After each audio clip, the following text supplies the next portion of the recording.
And I was said that after the Wisconsin game. There was a lot of young guys. There was a lot of young guys up front, and there was a lot of mistakes that were made by that young front four that allowed Wisconsin to have running lanes. And I think that's going to be the key. Is can we make stops on first, second, and third down? If we can get off on third down, we'll be fine. Well, and then, too, you guys got to make sure you keep J.K. Dobbins, from running all over you. Because he's been and that's the big weapons for Ohio State, too. But, okay, so I think it goes back to what I said against Wisconsin. I think that, I don't know, I'd rather focus up on stopping Fields, not letting him throw the ball all over the place, and let Dobbins run. Okay. Because I think you can I would rather see them try to let Dobbins, don't let Fields beat you. I think we can contain Dobbins. As long as we contain, I don't care if he has 6 or 7 yards, average of 6 or 7 yards. I'd like to see, because I think that what you do, you hit him. As long as he doesn't have any big breakaway runs where he's running for 40, 50, 60, 70 yards and a single pop where he's getting big yards, even if he's averaging 5 yards, you get a hit on him. You get 2 hits on him, and by the time you get into, you get into the third and fourth quarter, and especially if it's cold, you go at his thighs, you hit him in his thighs all day long. When you bring him, and if you're not going to get there on Fields, if Dobbins is in the backfield, get a hit on him, put a hit on him, hit him in the thighs. Just like and I know you're a boxing fan. If you want to neutralize a guy that moves around the ring, you don't punch him in the mouth. You hit him in the body. You go to the body and you hit him in the thighs, in the upper thighs. You hit him in the lower ribs. You knock the wind out, you knock the air out of him, and you make it miserable for him. So that every time he takes a step, he's sucking air. And I think that's the big key to neutralizing Dobbins is getting hits on him. Hit him in the thighs. Hit him in the ribs. Make him wear him down, because even if he does get 7 or 8 yards early in the game, as long as you keep him in check and you don't let him have 25 and 30-yard runs, you'll be all right in the long run. Because when you have that late in the fourth quarter, let's say we're up by a touchdown, let's say we're up by 2 points with 8 minutes to go in the third quarter or fourth quarter. Let's say it's 24-21, Michigan. It's a 3-point game. And there's 8 minutes left, and Ohio State, okay, this could be the last drive, and they want to run Dobbins. They don't really want to throw. The weather's nasty, and Fields has already thrown 2 bad picks because he did that against Ohio State or Penn State last week. He threw a couple of bad picks, and he didn't have the greatest game. And Ohio State didn't look like world beaters last week. They looked very pedestrian. They looked very, very human last week against Penn State. And and I just don't think that the game is too. I didn't like the 9-point line. I thought that was too generous. I only like Penn State. I only like Ohio State by 3. I don't think it's right to give a team a road team that big of a spread going into a rivalry game on the road against a team that's against the top 10 team in the country. That's just dirty, and I'd like to, we're about 24 hours away from knowing what the final is. So. Right. Well, I mean, me, bud. I mean, I'm down here. I mean, the USF game is on tonight. Yep. And I hate to say this, but they're going to get blown out like they did last Saturday. UCF moves the ball way too fast. They move the ball fast. They beat the Bulls the last 2 seasons. The last time that USF beat them was Charlie Strong's first year, and Quentin Flowers and Marlon Mack, who broke his hand a couple weeks ago for the Colts. And Quentin Flowers is going to be here with the Tampa Bay Rattlers or whatever they called their XFL team. He's a starting quarterback here, or will be in the quarterback running to be here, but they have not beat UCF. I don't see that happening. I don't really know, but if they lose today, which I think they will lose tonight, will this be Charlie Strong's last game? I don't know, because I don't know who you're going to replace him with. That's where I think USF is in deep trouble. They don't have anybody to replace him with other than if they go out. A lot of people I've read, being down here in Tampa, they want Jim Leavitt back. I would love to see Jim Leavitt come back because he led the program to the moon. He had to win. He's the most wins of any coach in the program. So it would be great for him to come back. But will they bring him back because he got fired because of his anger issues? I don't know. There's a new president down here, a new AD. I don't know if they'll take that risk, but they're losing fans fast. The program doesn't need another, they do this another season where they lose, 8, 9 games. I don't know how much program will be left because they can't afford to keep losing games like they're losing. And like you were mentioning earlier with Cincinnati, USF led that entire football game until the end and gave it up, missed a field goal from 32 yards away. Cincinnati drives down and kicks the game-winning field goal.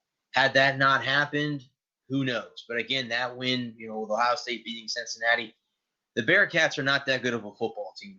Number one, I watched them play. They're not that good of a football team. If anybody in the AAC is strong, it's the Memphis Tigers, who played USF last week. I was at the Lightning game with my family, so I didn't go to the game. But, that's the team that I would think out of the AAC that would have, if the playoffs had, say, 6 teams or 8 teams should be filled in as one of the teams that goes to the playoff. But the game that I'll be watching tomorrow will be the Florida State game.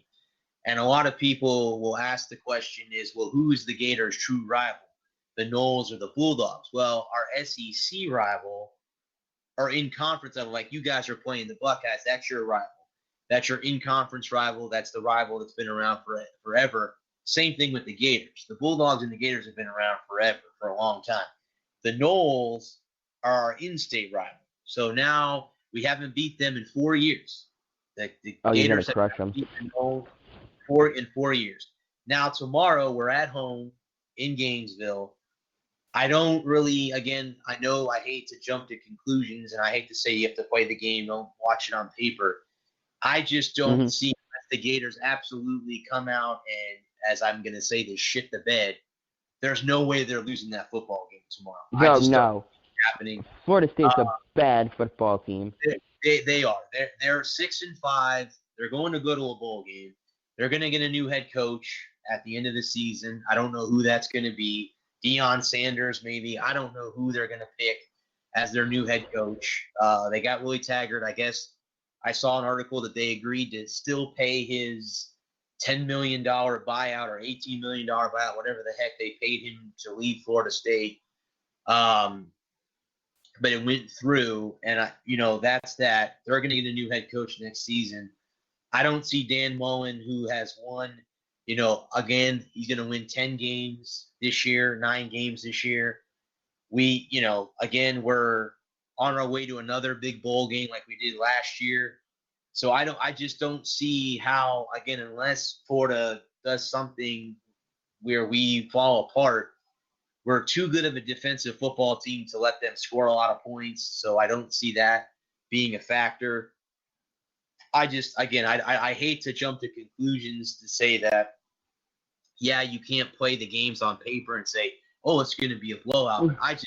To me, I don't see any way, unless we turn the ball over, multiple times. And give them time. What's the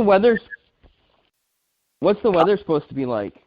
The weather in Gainesville for tomorrow? Let me look. Let me see. I didn't look up the weather. I'm going to ask you, but about the last Patriot game. Did you look at that weather? That was horrible. Oh, that was Foxborough. That was why you play in Foxborough weather. That's exactly Foxborough weather. Yeah, well, it should have snowed. Well, I think it'd have been better if it could have. It was. Rain. It tried to snow at certain points. Yeah. No, US or not USF USF Florida State, they're like your Notre Dame. They're not your they're your they they're your non-conference rival. The one, you Right. circle 2 games every year. You circle Georgia and you circle Florida State because that they have similarities, they have parallels, but they're not. But you want to beat like we want to beat Notre Dame because it's Notre Dame, and we hate the Irish. But Irish. no one's calling that team from South Bend. But Right. when it comes to beating Ohio State, it's on every that team down south. It's the O's are crossed out. And when it comes to beating Georgia, you drop the G's out of all your press releases, and and when it comes to beating Florida State, it's just a source of pride. It's not like playing Florida State is like playing Notre Dame for us, or SC playing Notre Dame, or like SC would want to beat, really wants to beat UCLA and Stanford every year, and we want to beat, and then they might play Notre Dame, and it's nice to win that game, but it's not like a make it or break it. You don't get fired. A Notre Dame coach or an SC coach might not get fired for losing to Notre Dame, but he will get fired for losing to Stanford or UCLA. Just like a Florida coach might not get fired for losing to Florida State, but he will get fired for losing to Georgia. Yeah. Well, and I mean, and the hatred, but too with Michigan, Ohio State, how you guys both hate each other. If you talk to both fan bases down here, and you talk to Gator fans that are not, so much with Georgia, and you ask them, hey, what team do you want to beat every year? And 9 times out of 10 out of their mouth, they're going to say the Seminoles. And it's a vice versa for them too. You talk to Florida State fans. My boss at work, both his kids went there. They're alumni there. He's a big Seminoles fan. He told me, I said, hey, which team do you hate the most coming into the season? Do you hate, in the ACC, do you hate Miami more, or do you hate Florida? He goes, we absolutely hate the Florida Gators. We absolutely hate Florida Gators. And the temperature, but tomorrow in Gainesville is going to be high 79, low 56. There's a 10% chance of rain. I doubt there'll be any rain, so weather should not be playing a factor tomorrow. What the weather? All right, then. Yeah, I really like Florida in that. One thing that I like the Gators. I really think that the one thing that could jack up the the Gators would be weather. If you had bad weather, like South Carolina. South Carolina was not able to knock off of Georgia. A lot of it had to do with the fact that the weather was bad. Right. And so, the weather was bad, and they were able to run the ball, whereas Florida or Georgia wasn't able to run the weather or to run in the weather. Right. Well, that's Georgia's one loss this year to South Carolina, because they beat the Gators in Jacksonville, and they'll play in the SEC title game against LSU. That's next Saturday.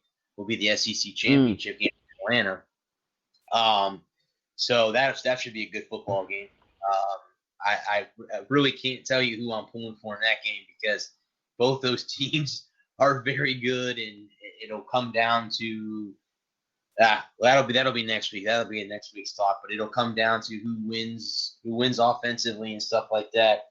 So the question I keep getting, but you're a fellow Patriot fan, is with the way that our offense has played the last 2 or 3 weeks, is this going to cost us a Super Bowl win? I got asked that question the other day, and that was my answer exactly too. And I think now that Isaiah Wynn is back, and really still to this day, I don't think that we have given Brady another weapon since Gronkowski retired.